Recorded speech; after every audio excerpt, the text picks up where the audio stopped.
Hello and welcome to another episode of Anxious Chef Therapy. Today we're going to be making some Gouda mac and cheese. I do want to talk to you guys a little bit about anxiety before we get going. I've noticed over the last several days that I've struggled to complete my yoga practice. It's something that has helped me and it's good for me, but I think we get inside this bubble where we don't really want to step outside of that because that's where we're comfortable. And so sometimes it's hard to just get out of bed or get out of the bedroom and do something, but even though it's good for us, we're just comfortable inside that bubble. So first, I want to congratulate those of you that made it out of bed and are here and about to cook with me. For those of you that aren't, don't worry about it. Your time is your time, and when you're ready, you will be able to do that.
Alright, we're back.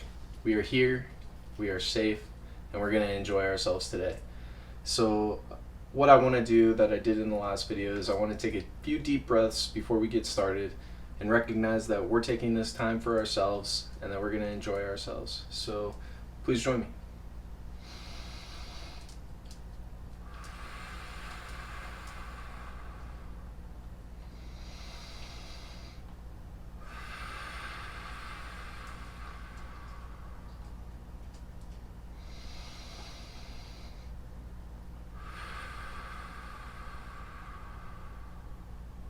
Alright, I think that's a good way for us to start today. So next thing, we're going to go over some of the ingredients. So behind me, we've got some sharp cheddar cheese. We've got some smoked Gouda, butter, shallot, garlic, milk. That's going to be whole milk. And then some penne pasta that's made from scratch from some local guys that I know. Alright, so the first step that we're going to do, just because our cutting board's clean right now, is we're going to cut out a shape. You guys can choose whatever shape you want. Fall's coming up, so I chose a fall leaf, even though we don't have those where I live. But it's going to look good as a part of the presentation, and I'll show you what to do with this later on. But for right now, I'm going to go ahead and cut this leaf out.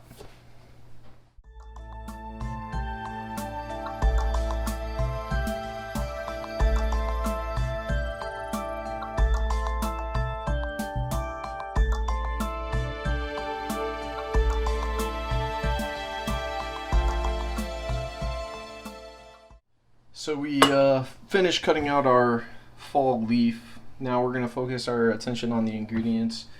So I'm going to start with this Gouda cheese that I have here. It's smoked Gouda. Whether or not you take off this rind, that's really up to you. If you want a smoother textured mac and cheese, then you're going to go ahead and take that off. So I think people do like that smoother texture when they have mac and cheese. So we're going to go ahead and cut off that rind. These are delicious, what we call a chef's delight. So feel free to take one and eat it.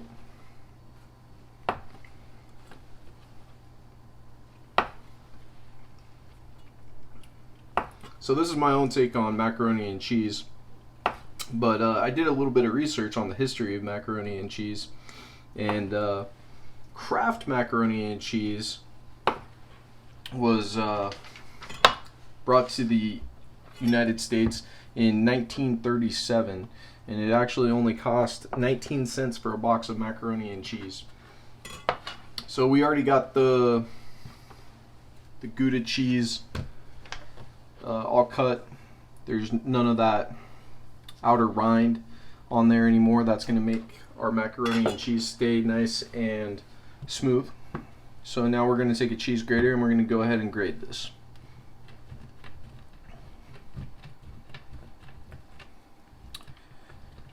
Another fun fact about macaroni and cheese is that in 1769, that is the first recipe, or the first known recipe for macaroni and cheese, and it likely came from somewhere in Europe. They don't know the exact region that it came from, though. So this smoked Gouda cheese has quite a bit more flavor than some of your other cheeses, like mozzarella. Mozzarella has a really mild flavor. So this definitely brings a new flavor to macaroni and cheese.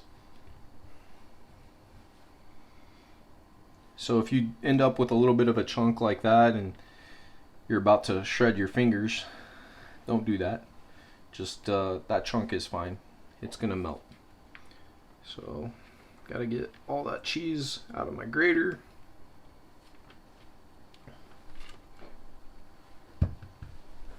So just a friendly reminder to take your time. There is no time limits on this. You don't need to rush to get this done. We're just enjoying the process.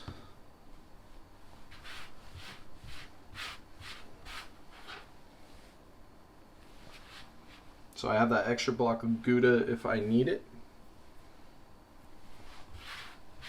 I'm thinking that I might have enough with just the one block. So the next thing that we're going to do, go ahead and get that cheese off of your board. I'm going to be a little bit messy, but it's okay. We'll clean that up later. Next thing we're going to do is we're going to cut the shallot. I'm going to show you how I do that. This method kind of goes back to culinary school.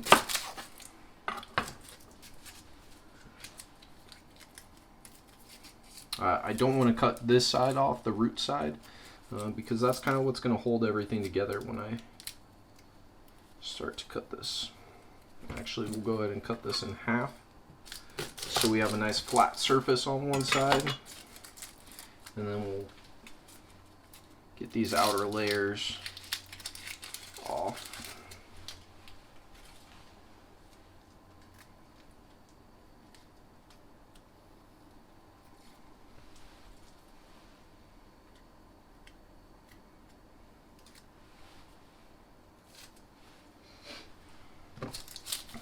They say that if you just breathe in and out through your mouth, that you won't cry as much when you're cutting onions.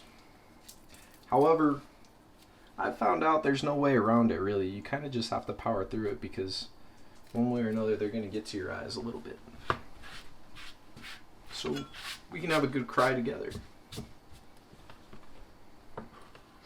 Alright, so easy way to do this is to take your knife, come to kind of the edge of the table here, and we're going to take our knife and we're going to cut through the shallot. So let you see what I did there.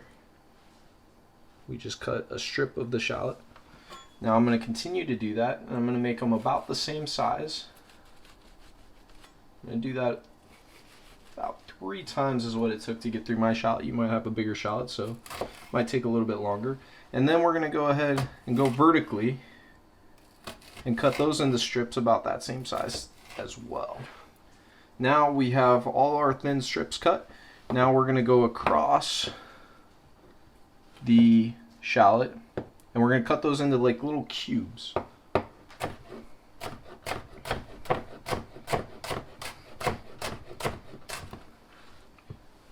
So I didn't cut quite that far, so that one's a little bit big, but the rest of these are a nice square chop. all pretty consistent size. I'm going to go ahead and put those on the side, and I am going to go ahead and cut this other piece of shallot. I think I need just a little bit more for my recipe. It might not take this entire shallot, but we're going to need some of it. So I'm just using that same technique. There's a little piece that I didn't get of the outer skin.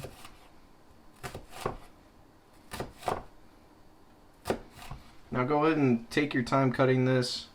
I know we might not want to spend time cutting onions because they can get to your eyes a little bit, but take your time. If you need to walk away for a minute and let your eyes rest, or just take your time with it because you don't want to cut yourself, I think that's a good idea.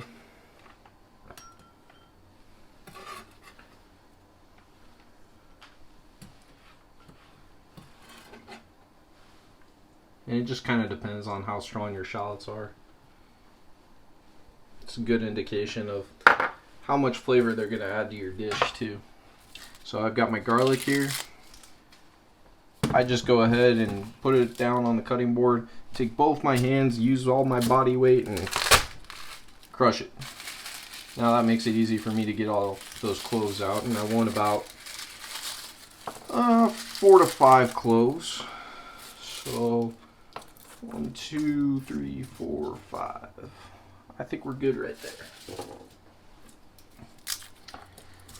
Your next step, because we still have that outer skin on these, is go ahead and take your knife. Now make sure that it's not pointed up. We want to make sure that that's pointed down. If your knife's wide enough, you can just take your hand and you can hit the knife.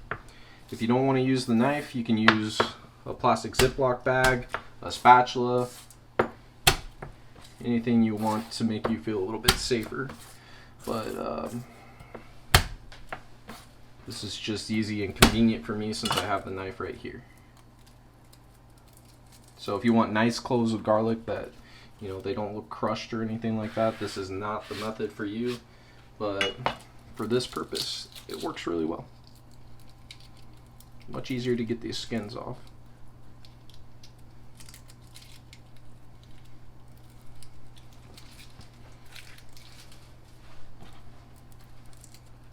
But you will notice that your hands start getting sticky with all of the juices in the garlic. Those oils.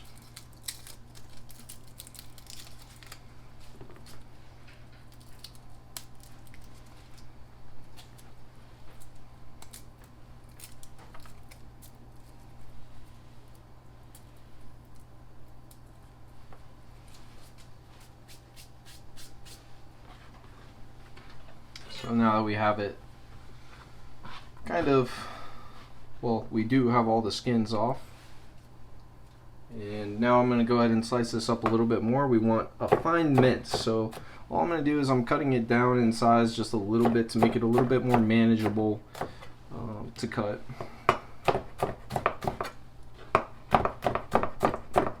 Doesn't need to be super small. You can take your time with this too. Don't worry about going super fast.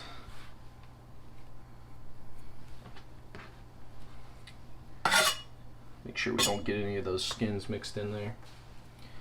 So now I'm going to go ahead and start chopping. Easy technique.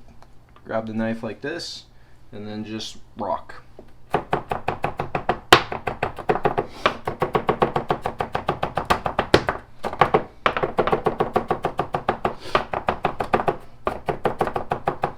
I'll tell you something that chefs don't really like, because usually they start prepping early in the mornings,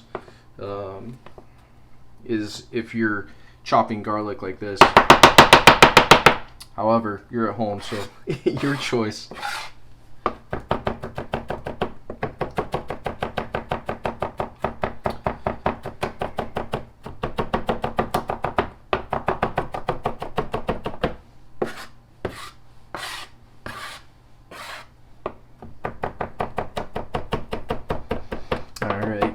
And if you guys find your minds drifting throughout all of this, just a friendly reminder to go ahead and recognize those thoughts and then get back to cooking. get back to this activity that we get to enjoy. Take some time for ourselves. So I've got the garlic nice and finely minced.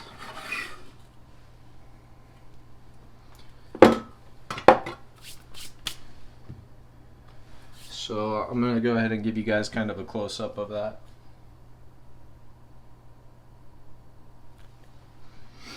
And then our shallots.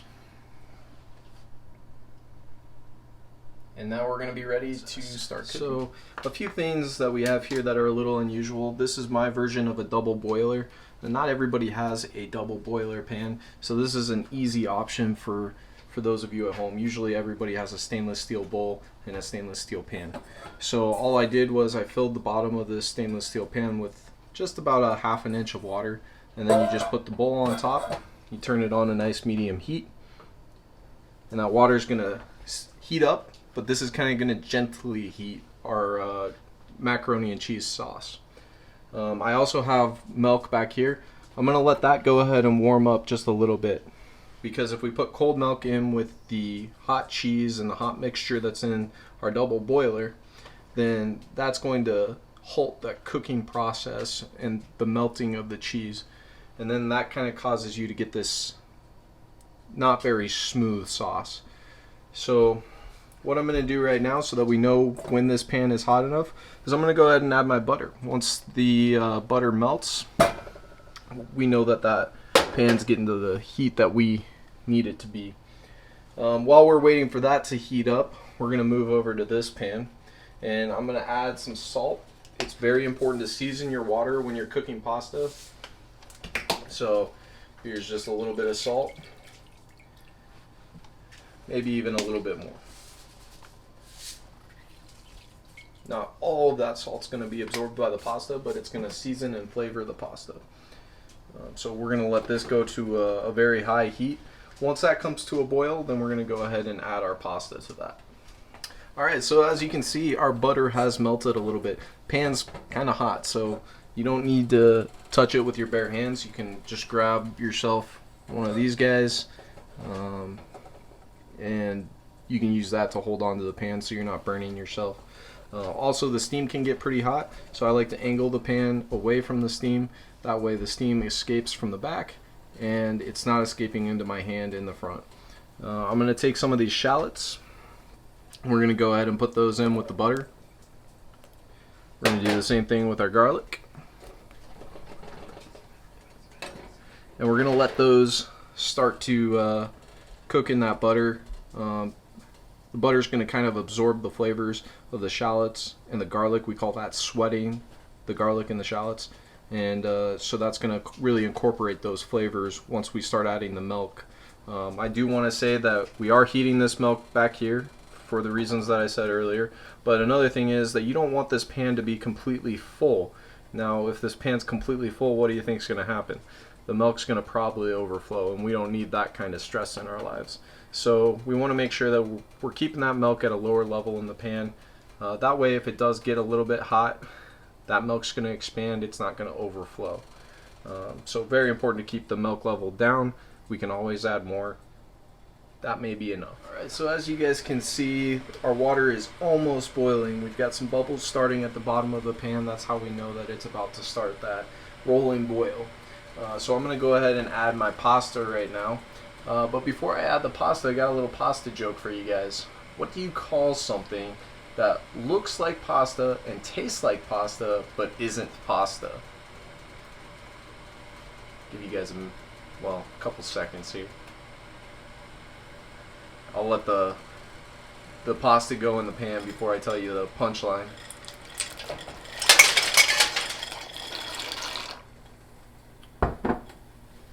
An impasta.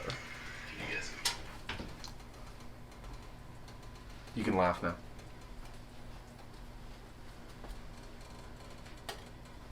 So we've got our pasta cooking now. Now we can kind of turn our attention away from that and we can turn our attention over to the cheese sauce that we're going to be making. So as you can see, this is going to be kind of chunky in the sauce, but as the cheese melts in there, as the milk incorporates and everything, you're not going to notice it as much. We're going to go ahead and use a whisk to do this right now. However, there's another option. We can use something called an immersion blender. An immersion blender is something that you can bring the blender over to what you're cooking, and you can just put it down inside the sauce and use it just like a blender. That's how you really get the sauce really smooth. You're going to get all the flavors with this, but it's not going to be as smooth. I wanted to talk about the creative mind a little bit and how there's tons of options for this beyond just Gouda mac. So it's Gouda macaroni and cheese, but I say Gouda mac for short. But we can add all kinds of things to this. We can add some buffalo chicken, we can add some bacon, we could add some vegetables. It's really up to you guys. Sky's the limit. Go ahead and be creative with it. Make your own thing. Leave a comment in the bottom of the video and let me know what you added to make it your own thing.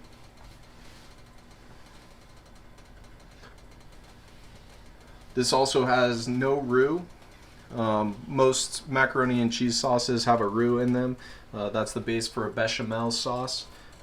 So bechamel sauce is a roux, which is flour, butter, and then you cook that, and that's what's going to thicken your cream.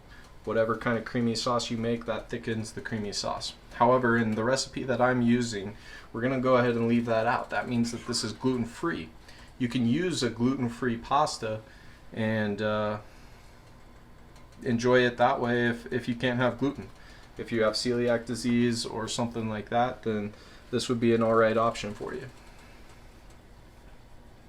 There's tons of options for gluten-free pasta these days.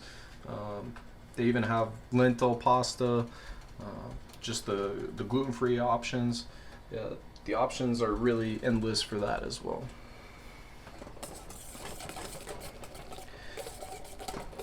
Those garlics, the garlic and the shallots are now starting to sweat a little bit in that butter. We are getting hot enough that we can start to add things to this pan. I'm going to go ahead and turn up the heat just a little bit, and I'm going to start adding my already preheated milk. We're just going to add a little bit for now, and we're going to kind of slowly go back and forth. We're going to add some cheese, we're going to add some milk, we're going to add some cheese, we're going to add some milk. So that's about enough milk to start with. Stir that up with the butter. There's going to be a lot of stirring involved in this, so definitely something to keep your mind busy. And the more efficiently we stir, the faster we stir, actually the smoother your sauce is going to be. So yeah, as you can see, we're starting to get those slight bubbles over here with the pasta. I'm going to go ahead and add just a touch of salt to my sauce. Now my sauce is going to kind of taste a little salty already because you have the salted butter, you have the cheese which has salt in it, so we don't want to add too much salt in the beginning before we taste it and see where we're at. So we're ready to go ahead and start adding the cheese to this. Doesn't matter whether or not you want to start with the sharp cheddar or you want to start with the Gouda, or you can put a little bit of both in to start. So we're going to go ahead and add some of our sharp cheddar. We're going to add some of our Gouda, and we're going to go ahead and stir that in. Now remember, you don't have to hold it with your hand. You can use a pot holder or something like that to keep your hand from the heat if that's something that's sensitive to you. As you can see, our cheese melted in there pretty well. We're going to go ahead and continue to add the cheese because right now our sauce is definitely not thick enough. And you don't want to add too much at a time because our cheese is cold when we're adding this. So it takes time for the sauce to heat back up. And that's kind of going to stall the cooking process if we do that. And I can tell already that this is starting to thicken up.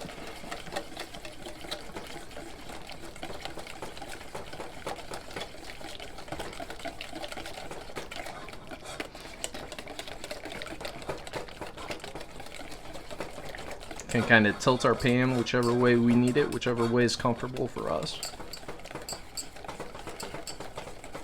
So you can see that that's starting to thicken up.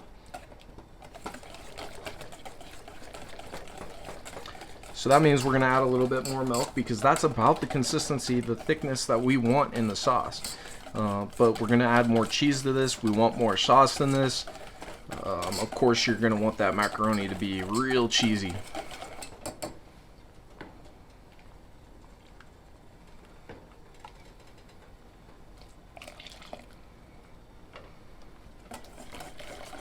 So now my sauce is back to a pretty loose consistency.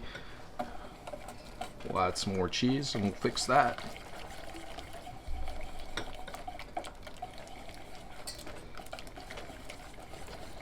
So just bits at a time. And there's no rush. You're not going to ruin the sauce by going slow. If anything, you'll ruin the sauce by going too fast. So this is another lesson in slowing down a little bit, enjoying the process.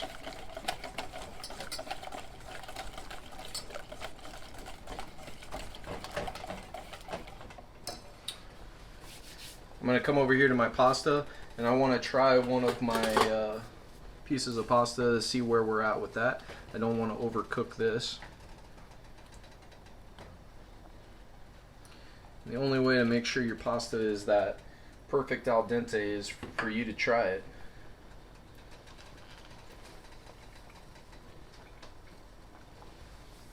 And we're very close to where we want to be.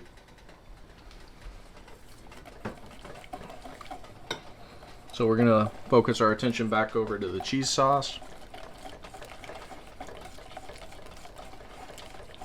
But you notice I left the cheese sauce just sitting there for probably close to 30 seconds to a minute. And it's fine. There is no rush. So don't stress out. We're getting to that thickness that we want again. So we're going to go ahead and incorporate a little bit more of the milk.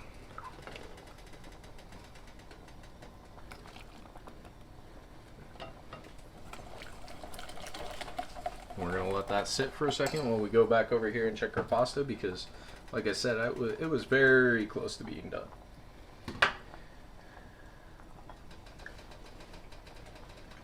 And it's right where I want it to be.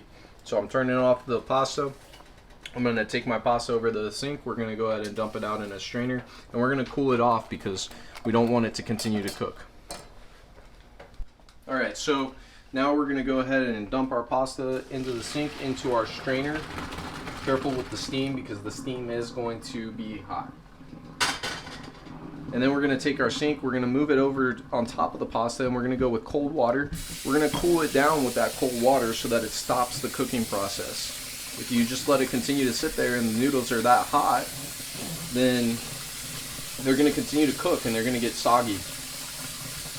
And so do this for a little while, let the water do its job, but it's not going to get under to the bottom parts of that pasta. So you are going to have to put your hand in there and kind of stir your pasta up. But make sure that you let the cold water run over it a little bit before you do this, otherwise you might burn yourself. And you can feel just how perfectly that pasta is cooked.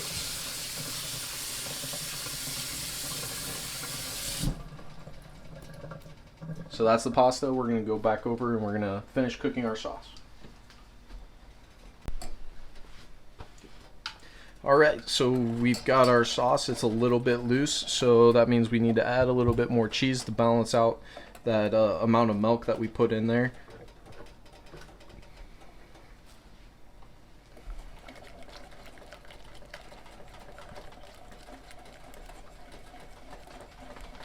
So that double boiler is keeping this nice and warm, but it's not allowing the heat to be too intense at the bottom of this bowl that we're using, because that could cause the cheese to burn at the bottom of the bowl. And then we're going to get these unpleasant bitter flavors in the mac and cheese sauce. So I'm really happy with the way that this is turning out right now. Really happy with the consistency that we have going on here. I'm going to do this one more time where I add a little bit of milk and I add a little bit of cheese.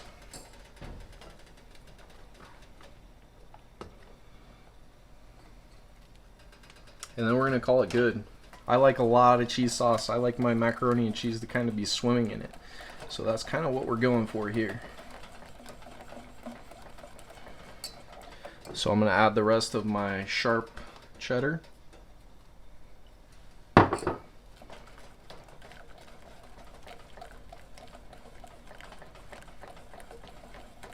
I'm going to add the rest of my Gouda, which was just the one block that we used.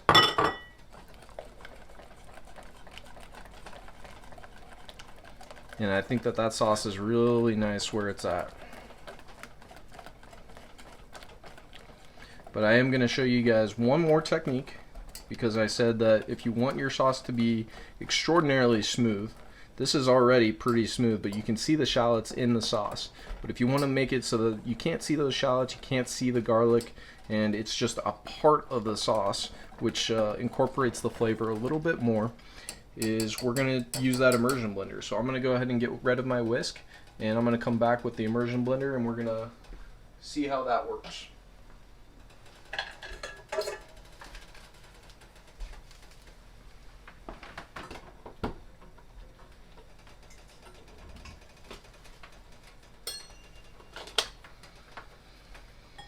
Alright, I'm back with my immersion blender. This is an immersion blender.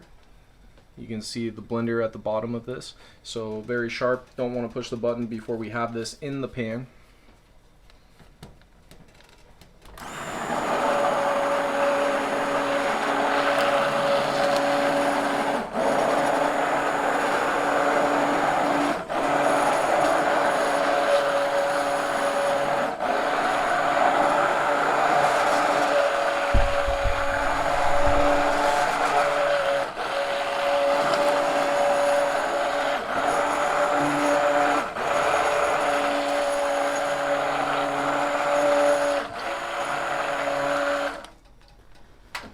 So another thing that we don't want to do is we don't want to lift the blender out of the pan while the blender is still going. That's going to shoot the cheese everywhere.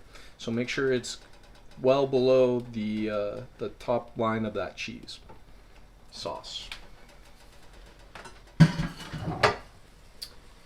But we are at a good point here. I am going to go ahead and transfer everything over to a pan, and then I will show you guys what that looks like. So we are going to take our pasta. I'm going to put that in a pan, and then we're going to put the cheese sauce over it, mix it all up, and then I'm going to show you a quick and easy way to make it decorative, especially if you're serving this for your family. Alright, so I'm just going to bring my entire strainer of pasta over here. We're going to go ahead and just dump the pasta directly in the pan. And you might have remembered how we cooled that pasta down. That's okay, because we're going to put this hot cheese sauce over it, and then we're going to stir it in, and that's going to warm the pasta back up if you want to serve this right away. You can also take breadcrumbs and you can put it in the oven for like a baked macaroni. So now I'm going to move my cheese sauce over here. I'm doing this with just my hands. Again, not a bad idea to use some pot holders or something so that you can make sure that you don't burn yourself. But I'm just going to pour this directly on top of the pasta. And this might seem kind of loose to you right now. The sauce is probably going to seem a little bit loose. However, as soon as it cools down just a little bit, just slightly, this cheese sauce is going to start solidifying a little bit.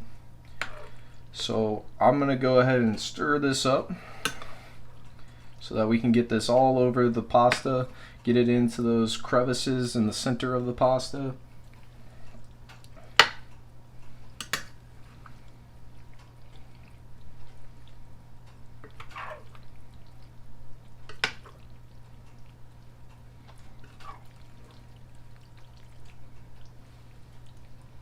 It smells amazing. I wish you guys could. Well, wait, if you're following along, you are smelling it.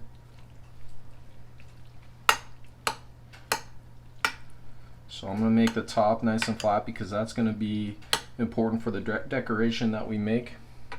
You can also do the breadcrumbs, and then you can do the decoration that we're going to make. So just again, it's up to your creative mind to make this what you want to make it. But we are going to let that cheese sauce solidify for just about 2 minutes before I do the decoration. Alright, so you remember that shape that we cut out in the beginning? Again, that's up to you. I cut out a leaf for the fall. We're just going to put that on top of whatever, or the macaroni that we made. And I'm going to take some paprika, and I'm going to go ahead and sprinkle this from up above. You don't want to do it right at the bottom, but you also want to put it close enough that you can be accurate. Make sure that your paper isn't coming up too much.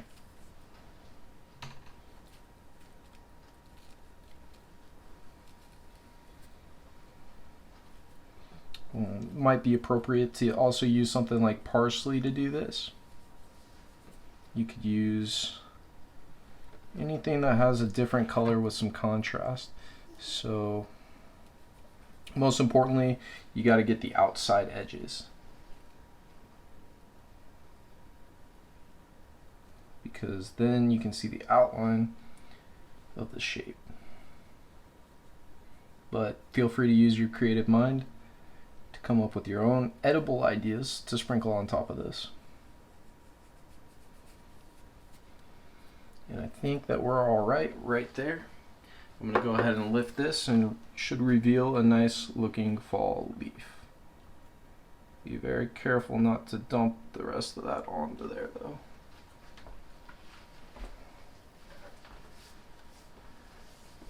So there you have it. Nice little decoration for your family to dig into and enjoy. That's Gouda Mac. Thank you all for joining me today.